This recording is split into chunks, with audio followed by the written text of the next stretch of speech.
Good afternoon, ladies and gentlemen. Thank you for joining us for this breakout session on lowering the boom, when to stand up to rogue regimes. And I would hasten to add rogue movements as well. My name is Jose Cardenas. I am a board member of the ACU Foundation. And again, it's my pleasure to welcome you to this august panel to discuss some very, very important national security issues that the United States is facing at this time in the world. I'd like to see this, or think of this panel really as a complement to yesterday's panel about when to go to war. Well, hopefully the short answer to that is when you exhaust all other options. I think it would be useful to key off of, I don't know how many of you saw it, but Charles Krauthammer had an op-ed in this morning's Washington Post on the impending Iran deal between Iran and the Western powers over its development of a nuclear capability. Krauthammer referred to it as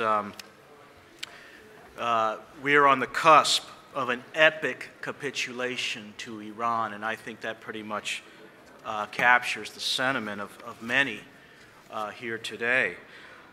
But what I wanted to focus on specifically is that he criticizes the Obama administration for presenting what he called a false choice between negotiation or war, a deal or war.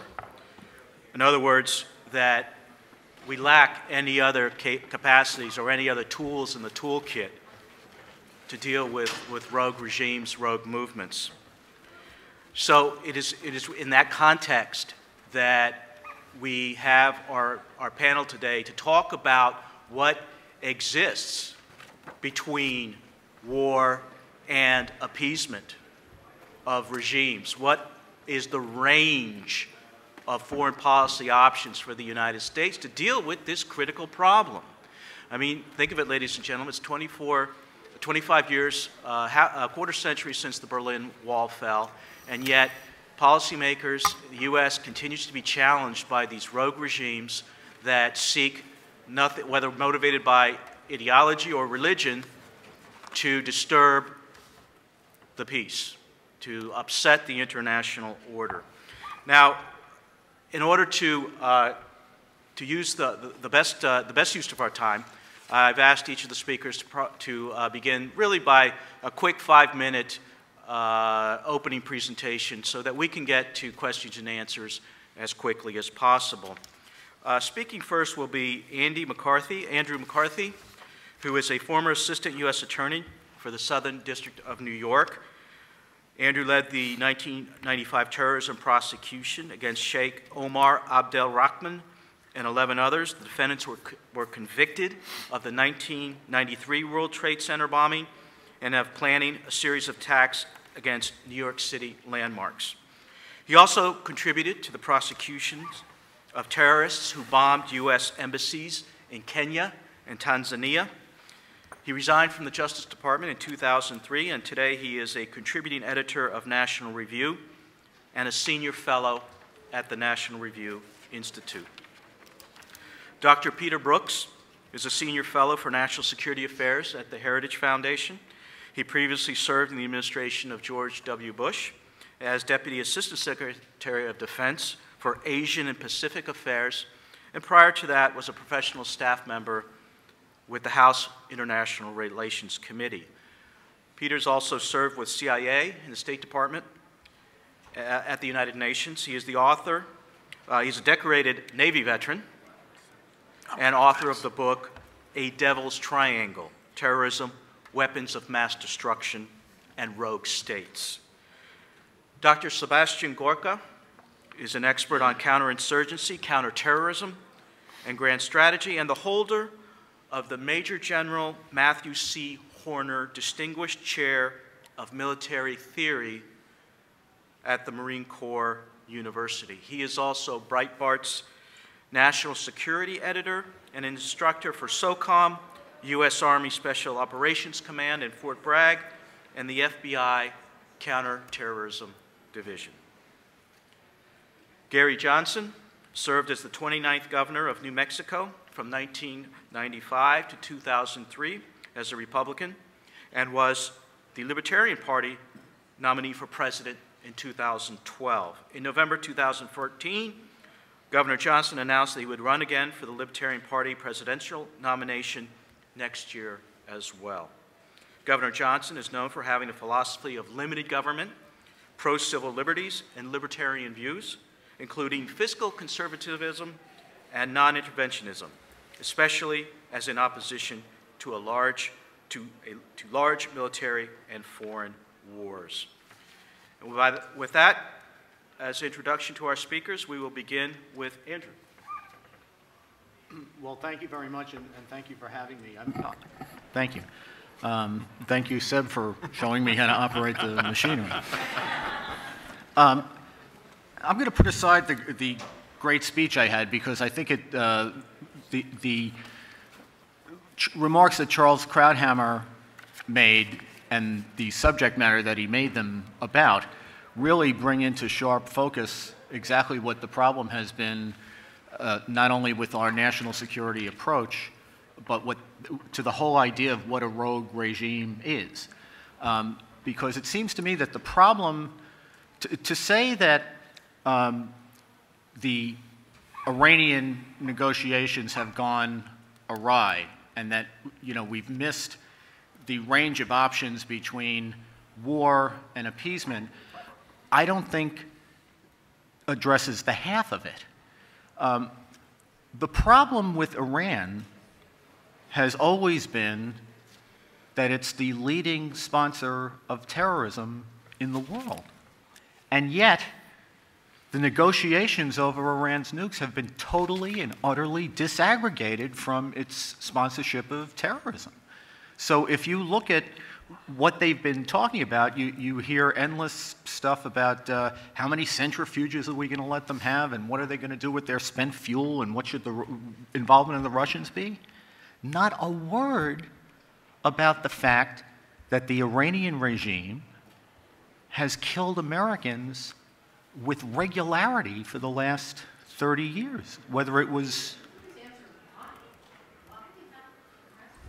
why we have to address. Well, I think this is not an Obama problem. It's not a Democratic problem or a Republican problem. I think if you go back to administrations going back to, frankly, the Reagan days, everybody is always looking for the grand deal, the rapprochement with Iran that's right around the corner. And we're looking for the next reformer, the next new guy who's going to come in and run the government, be the front man for the mullahs, and we never come to grips with the fact that when they say death to America as a tenet of their government, they actually mean that. And for a number of years, I guess for a number of decades, we've had American governments where they say death to America and we don't listen, right? The only difference now, and it's really a marginal one, is they still say death to America, and we now have a government that says, well, maybe you have a point.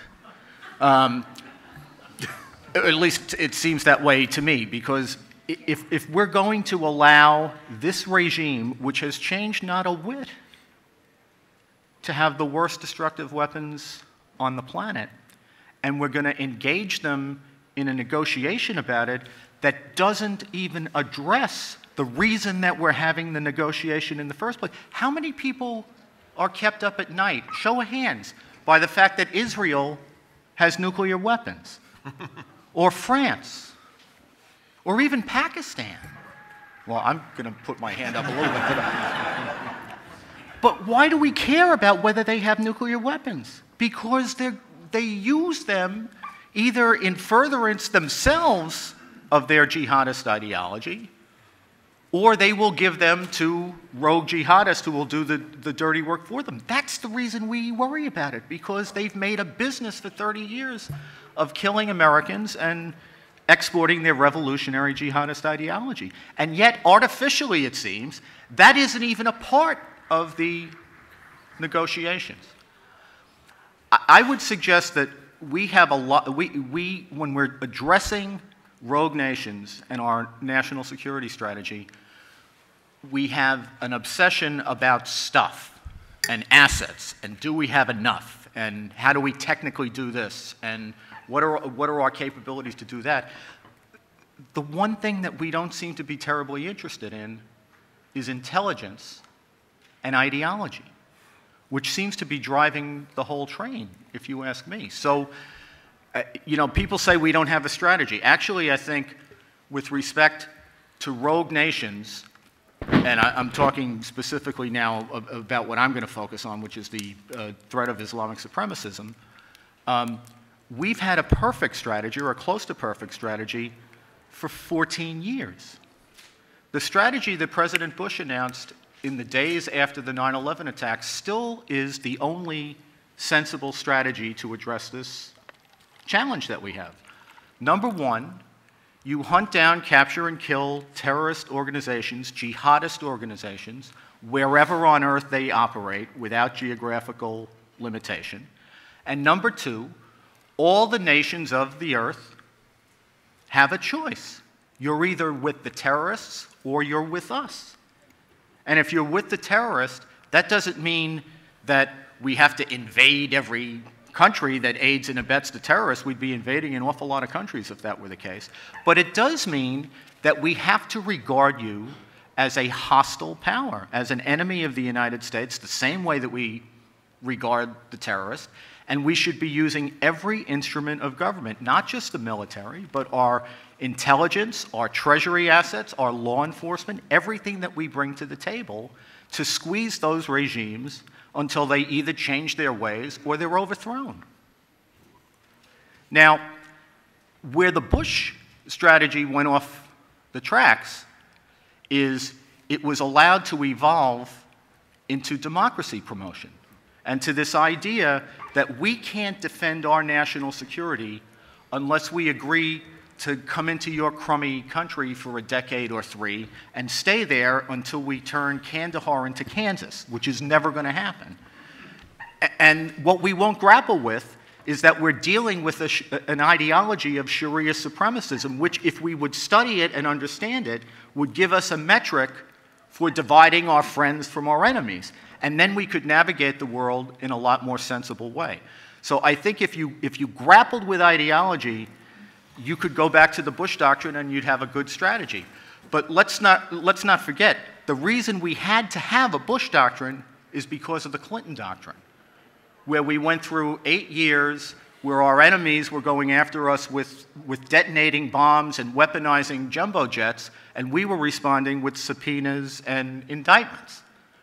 So for all its imperfections of implementation, I think number one, the Bush doctrine still remains, properly implemented, the best security for us against rogue nations. And number two, if we continue down the road of the Clinton doctrine, which we're now on steroids, we're going to have major problems. Thank you, Andrew. I'm going to jump over Sebastian and Peter. Sure. Okay. All right. Thank you. There we go. I can't tell if that's on. Can you hear me? There's no light coming on. Okay. We'll make believe you can hear me. I'll talk loud enough if that's the case. We were supposed to... Oh, you're good? Okay, good, good. Anyway, I had a slide, but I guess it's not going to be shown, so I'll just kind of go through these real quickly and try to stick to the 5 minutes time frame we have here. I took a more general approach here, looking at rogues, and I said one of the most important things is that you always stand up to states that threaten your interests. And I use a quotation by Ronald Reagan saying that strength is the most persuasive argument we have to convince our adversaries to negotiate seriously and to cease bullying other nations. And of course, when you talk about this, you have to decide on your terms, and there's plenty of room for debate. What's a rogue state? What's a rogue group? What are your vital national interests? These are things that you're certainly going to talk about. I mean, In this category, Andy just talked about Iran. You could certainly throw North Korea in there from the opposite side of the world. Syria certainly was. I'm not sure where it is today, but it's certainly not, it's certainly a problem. Would you put Russia in there? I think Sebastian would say that the Islamic State, if you want to really call that a state, is part of that. But these are the sort of groups that we're talking about. Initially, rogue states had often been thought of as ones that were involved as state sponsors of terror or had been involved in weapons of mass destruction programs. So there's lots of room for debate there. But my view is that the threat is a significant challenge to our vital political, economic, and or security national interests. And of course, if you want to, you may be able to, you may expand that beyond into humanitarian concerns. So always stand up to states that threaten your vital national interests. And doing that, you need to build strong international coalitions. I used a quote here from Churchill where I said, there's at least one thing worse than fighting with allies, and that is to fight against them or without them. You look to allies, friends, and non-traditional partners for assistance in when you're dealing with rogue states or rogue groups. Try to generate multilateral or unilateral pressure on these rogue regimes to get them to amend their internal or external behavior. It takes deft diplomacy to put together these sort of coalitions, even sometimes with allies, because your national interests aren't always in alignment. But while you're doing this, you should also look for burden-sharing schemes, but expect other states to look for opportunities to get you to do all the heavy lifting, what I call international freeloading. But building a coalition is one thing. Sometimes it's easier to do, but actually maintaining the coalition is another.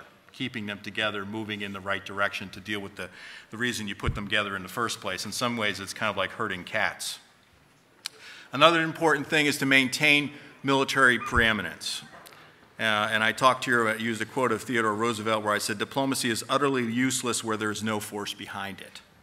We need to maintain a strong military. And that's both a conventional and a strategic military. And you probably heard a lot about those concerns if you went to some of the other breakout sessions that talked about defense issues. In fact, the Heritage has a new index out called the Heritage Index of U.S. Military Strength. I recommend it to all of you. I believe it's available online, and there are some hard copies I saw around the building.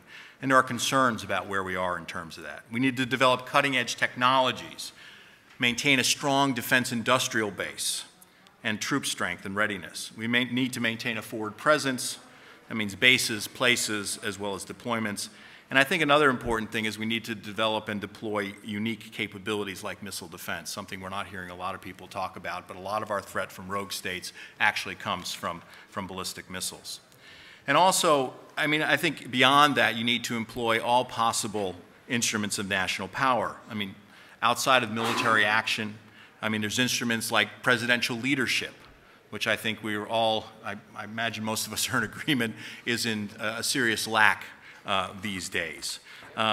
Economic sanctions.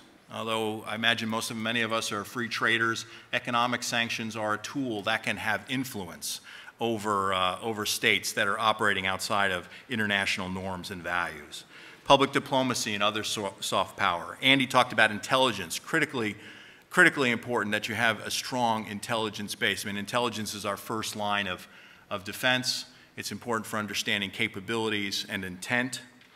Covert actions, cyber operations, even international institutions. While people have problems with the United Nations, since we're paying for it, we should also try to use it to the extent possible to advance our interests.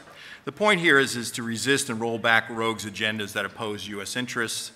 While ideas are important, power is what rogues understand. Weakness breeds challenges to U.S. interests, and in my view, strength deters those challenges. While there's no cookie-cutter approach to dealing with rogues, each one of those states and groups I talked about will be different. My view is that appeasement doesn't work.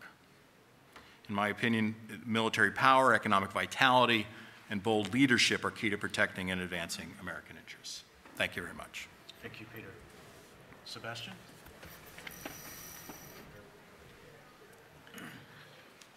In good Defense Department tradition, I am going to use PowerPoint slides, so I'm going to stand up here.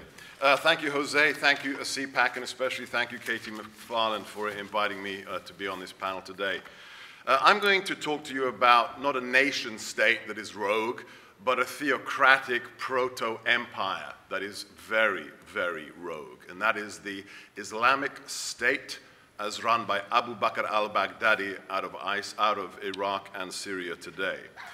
Back in June of last year, I wrote an article for Breitbart.com in which I discussed the 4 metrics which make ISIS, the then ISIS, significantly more dangerous than Al-Qaeda. And I'll just quickly go through those and then give you some of the points that CPAC has asked me to summarize on a couple of slides. The first thing that makes ISIS, or the Islamic State, special is that it is a true insurgency. It is not just a terrorist group. I don't want to get into the technicalities, but to suffice it to say, the difference between an insurgency and a terrorist group is that every terrorist group wants to be an insurgency when it grows up. Al-Qaeda was never really an insurgency, not in Afghanistan, not in Somalia. It was always a parasitic organization that attached itself to local insurgencies such as the Taliban and Al-Shabaab. ISIS is different. ISIS now holds territory in excess of the landmass of Great Britain. That means that it is not just a terrorist group with training camps. It is a proto-state. Secondly, it is, and this is all unclassified open source, the richest threat group in modern history. After the second raid on the Iraqi National Bank, the Islamic State, ISIS, walked away with $823 million. If you look at the 9/11 Commission report, you will see that the 9/11 attack, from flight school training to safe houses to student visas, the whole attack cost Al-Qaeda $500,000. That means that ISIS has enough money just from those 2 raids for 1,600 9/11s should it wish to turn its guns against us. And that is without the $3 million it makes per day in illicit oil sales. Thirdly, it is the most successful jihadist terrorist group in terms of recruitment. Again, unclassified. To quote General Cleveland of USASOC, who my wife and I have done several projects for, the recruiting power of ISIS is staggering, to quote the general. They have recruited 19,000 foreign fighters in less than a year. And that means not Middle Eastern, not Iraqis, not Syrians, Brits, Australians, Americans, and Germans. Those are the kind of recruiting figures Al-Qaeda dreamt of but never achieved. ISIS has made it a reality. And lastly, it really understands social media in ways that Al-Qaeda never did. Its videos, which I recommend to everybody, and I have debated this live on BBC, every taxpayer and every lover of democracy should watch their videos in their entirety, not the censored, politically correct versions, but when you see another human being take 7 minutes to sever another man's head because he's a Christian, then you understand the nature of the war we are in. And let me just stay on the issue of Christians. Not too long ago, every home in Mosul where Christians lived was marked on a Friday afternoon with the letter Nun, or N in Arabic, to denote that the followers of the Nazarene lived in that building. And the occupants were given till 12 o'clock the next day to convert to Islam, or they would be killed. These are Christian communities that in some cases have been there for 1,800 years. Some of the oldest Christian communities in the world. There are no Christians left in Mosul. When we invaded Iraq in 2003, there were 1,400,000 Christians in Iraq. 1,400,000. There are now less than 200,000 left. That is a genocide against Christians on our watch. We need to understand this war as an ideological war, not just a physical war. We are in a war against a global jihadist movement. I think that is the best label, a global jihadist movement, because that includes ISIS, Al-Qaeda, Al-Nusra Front, and even Boko Haram.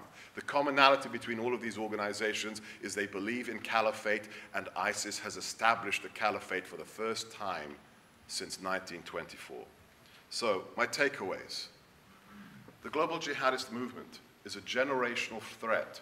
It will take generations, my children and probably my grandchildren, to win this war. And it is a threat to all freedom-loving people. It cannot be won without US leadership. I'm not calling for the deployment of the 82nd Airborne, but by themselves, the Egyptians or the Jordanians or the Kurds are not going to be able to deal with this threat. We must be part of the solution, and in fact, at the front of the solution, not leading from behind, whatever that means. This is an ideological war, just like the Cold War, but even more dangerous than the Cold War. Why? Because deterrence doesn't work against an enemy who thinks he's going to heaven if he dies trying to kill you. So this is like the Cold War on steroids.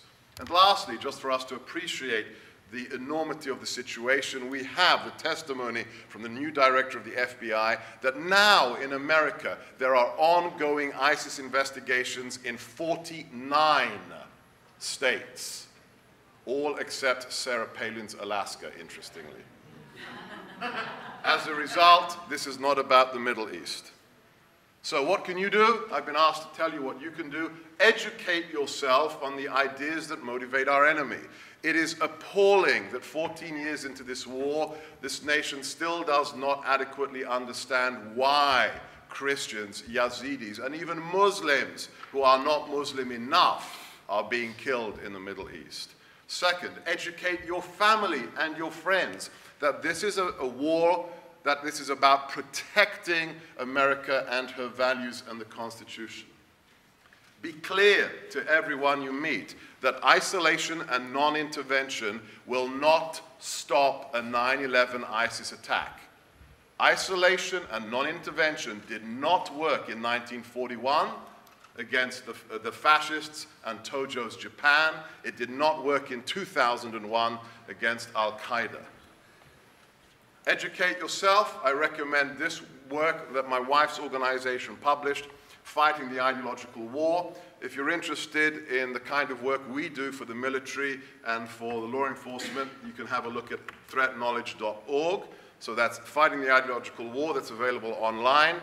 And then threatknowledge.org. And then lastly, if you really want to get to grips with this, if you want the grad school level understanding, then you can look at my website, the Gorka Briefing, which went online today, my wife's organization, the Council on Global Security, that tracks the growth of the jihadi ideology, not just in the Middle East, but also in Africa and elsewhere. And of course, I have an incredible team, some of who are in this room, that support me at Breitbart, and we monitor this stuff and we write about it every day at Breitbart.com at the National Security Vertical.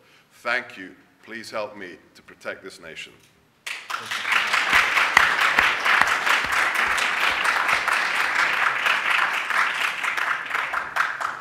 Governor Johnson. I'm Gary Johnson. I got to serve 2 terms as governor of New Mexico and had never been involved in politics before. So really, I became governor of New Mexico as a skeptic, as somebody who didn't believe in big government. And for me, it was always about, well, show me, and it was always about a common sense approach to the problems that the state faced. So in this case, is the world safer today? And I'm speaking from my vantage point, is the world safer today than it was 10 years ago or 20 years ago? I would suggest that it's not. And I would suggest that it's the unintended consequences of our military interventions that have led to the fact that this country is less safe. Look, if we're attacked, we're going to attack back, and we're going to attack back, and we're never going to stop until we're appeased of the acts that have happened. So we need to act from a standpoint of strength, and you attack the United States, you're going to get attacked back. But just the title of this breakout session here, Lowering the Boom. I mean, the title of the breakout session is what kind of bombs are we going to drop, how big are they going to be, and what's the delivery going to be for the bombs? When to stand up? Well, when do we stand up? We stand up when we're attacked. We stand up when there is a threat. We stand up when we're going to make the world safer with our actions. So I've grown up with Vietnam. I mean, that was, by the looks of things, everybody here grew up with Vietnam. Look, we're going to go and we're going to defend democracy in Vietnam. Well, nothing like that happened. And the day we left Vietnam, North Vietnam takes over, and that's what happened. Afghanistan, look, after 9/11, I think our actions in Afghanistan were totally warranted. We were after Osama bin Laden. But then it became evident that he wasn't there, and we continued there, and we're still there today. And is the Taliban stronger today or less strong than when we came in? Well, I think they're more strong today than when we came in. Iran and Iraq. What stood in the way of Iran from its, if you want to call it global terror, its attempt at global terror?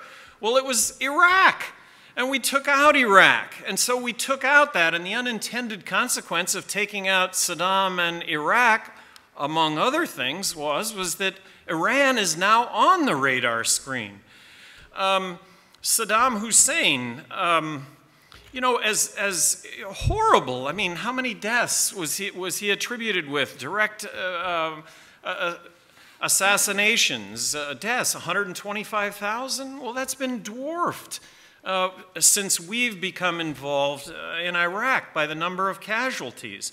Syria and Libya, look, our interventions, I think, and I always said this, I said, you know, the day that we get out of Iraq is the day that we can stay in Iraq for another 20 years, and the day we get out, there's going to be chaos in Iraq the day we get out. So let's not stay there for another 20 years. Let's just get out now. And we get out now, and what has happened, of course, is that there is a void, and ISIS has taken over, and are we going to get involved again for another 10 or 12 years? And if we do, the end consequence is going to be the same as it is today. There's a void that's been created, and ISIS has taken that void. You read in the paper where they destroyed, you know, thousands of years their art, and they embark on destroying the second largest museum in all of Iraq, you know, destroying some of the, you know, their national treasures. This is ISIS. Are they really going to be allowed to continue their reign? Well, you know, we're getting involved in this, and are we making things worse? Or are we making things better? Drones, drone attacks. Look, we all want to take out the bad guy, but the bad guy, you know, the drone moves in, let's just assume the drone takes out the bad guy every single time, which it doesn't, but let's just assume that it does. It doesn't just take out the bad guy. It kills hundreds, if not thousands, of innocents. And if this were this country, and these attacks were happening in this country, I dare say that everybody in this room would vow vengeance against the country that was dropping these bombs and killing your friends or family. And I think that's what's happening in the world. I think we have hundreds of millions of enemies to this country that, but for our military interventions, would otherwise not exist. And it's not a yay or a nay. We all absolutely believe in this country. We believe in this country. We're all patriots. Look, I'm the first one that's going to go out and defend this country against attack. But we're not just doing that. We're taking the aggressive. And here's a story that goes along with the Paris shooting. And it's just a story, but these stories abound. You know, these shooters that went in and killed the 14 journalists in Paris. Well, it turns out that these guys were just kind of posers until the United States went back into Iraq, and then now they moved into this, we're going to get vengeance against the United States. Well, it isn't just these two. I'm afraid it's probably thousands. It's probably millions as a result of that. And that's what's happening as a result of what we're doing. And free trade, I really do believe in free trade. Is China an enemy to the United States when they're such a large trading partner? I don't believe so. Well, unless we invited you to give the general opinion among the American public, because that's what you seem to be giving, right? The general opinion of the American public?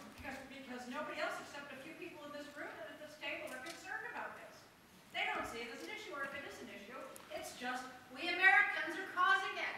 I mean, did you come out of the White House or what? Well, by Folks, ladies and gentlemen, Governor, I guess the Q&A Governor, has begun. Governor. Well, what I think ends up happening is I think you're like a politician. I think you're like a politician who's running for office, and you hear about these atrocities, and you put the microphone in your face. What are you going to do about it? And you say, well, we're going to get them. We're going to get them. We're going to go out there. We're going to destroy them. We're going to kill them all.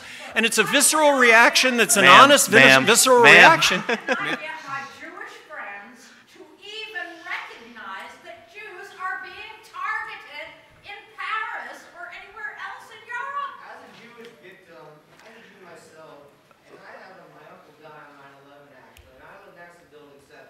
I totally support and agree with Mr. Johnson 100%. Let's have questions, not Folks, statements. Can we? Okay, I mean, let's try and come together on this. I mean, by come together, let's recognize genuine threats. Let's try and recognize what might make the United States safer and not make the world less safe. I mean, Okay, that's how we come together. On that point, Governor, let's turn it. Want to get some audience engagement? Yes, sir. So I just want to say, I'm a gun owner, I'm a proud gun owner, and I know if somebody points a gun in my face, after I take care of them, after, like I shoot him to defend myself, I'm going to wonder why he pointed the gun at me in the first place. So I've heard insanity, like ideology, caliphate. I don't think those are strong enough reasons for all these Islamic nations to keep attacking us. Like, if you look at our history, so then I would turn into and look at my history. What have we done? Like, so we supported the Shah, and then the mullahs came. Can we get questions? Yeah. So why aren't we equivocating back to our own personal life? We have become the provocateur. We were the provocateurs. Can I Comment? Yeah, look, this really splits down on one issue. Do you think America is the problem or not? I am a proud American, and in the last 200 years, we are not the problem. America has been the leader for democracy and freedom, the only nation in the world that was founded on the principles of liberty, not language, not race, not dynasty. As a result, our model, free market and democracy, has raised countless millions from poverty and dictatorship. My father was rotting in a communist prison on the wrong side of the Iron Curtain, and he was freed by people who believed in the principles of this great nation. We are not the problem. Thank you, Sebastian. Yeah.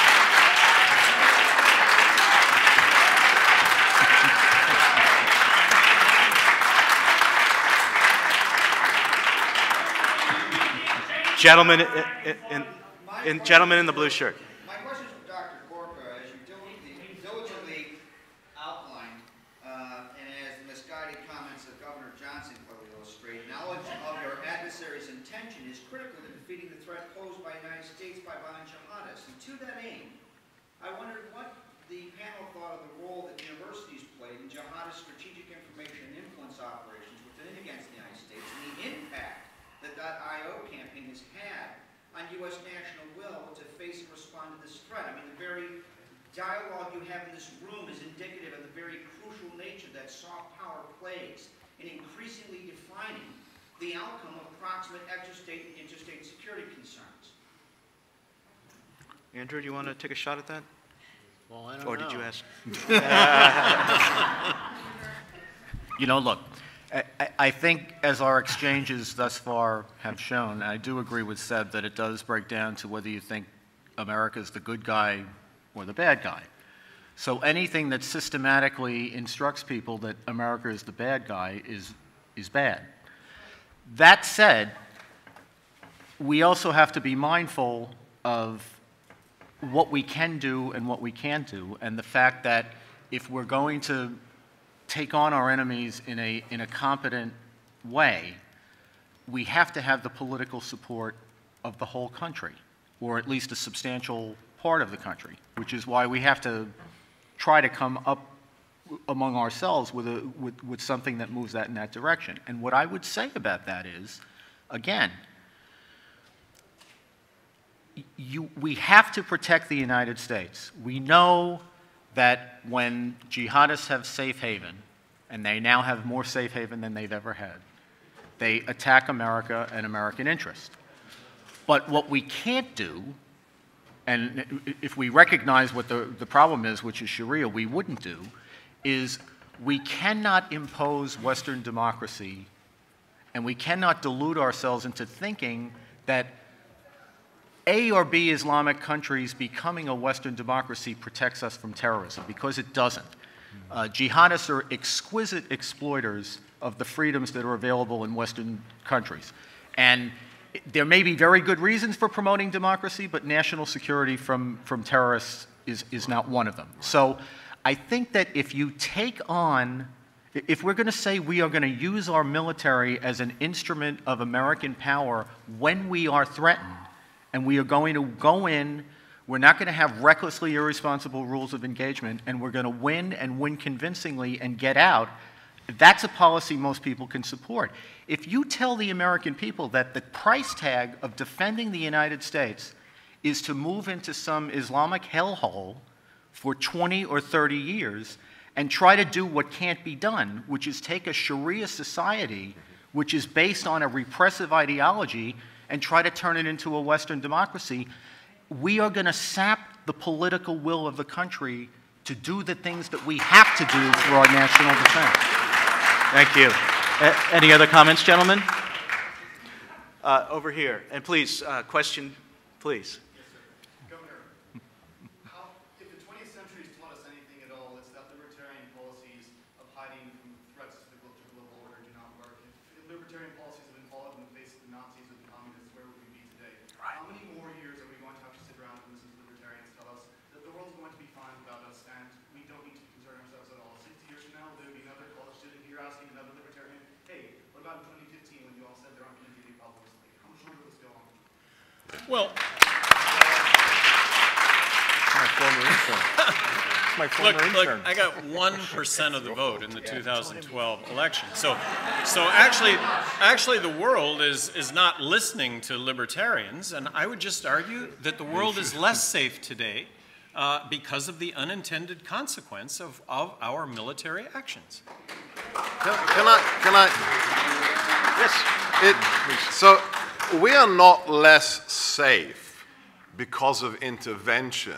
We are less safe because both the Bush administration and this administration had no idea what the nature of the enemy is. That's the problem. They talked about the fact that it's root causes, it's a perversion of a religion, it's lack of economic development and lack of democracy. Rubbish.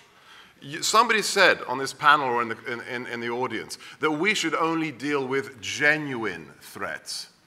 Okay, genuine threats. So the Boston bombing isn't good enough, nor is 9/11, nor is the Fort Hood shooting. Let me quote a Holocaust survivor who was asked, after his whole family was eradicated, what lesson do you take home after the Holocaust? And this elderly gentleman said, oh, very easy. One lesson. When somebody repeatedly says they want to kill you, sooner or later, you should do something about it. Thank you. The lady in the red. I've done a lot of personal research on this over many years. I've read Muslim Mafia. I would encourage everybody to read that. But when I found a quote, Abraham Cooper, who is the CARE spokesman, personally said the goal of CARE is to abolish the Constitution and impose Sharia law. When you have read the Hamas Charter, read the Holy Land Foundation trial papers, these people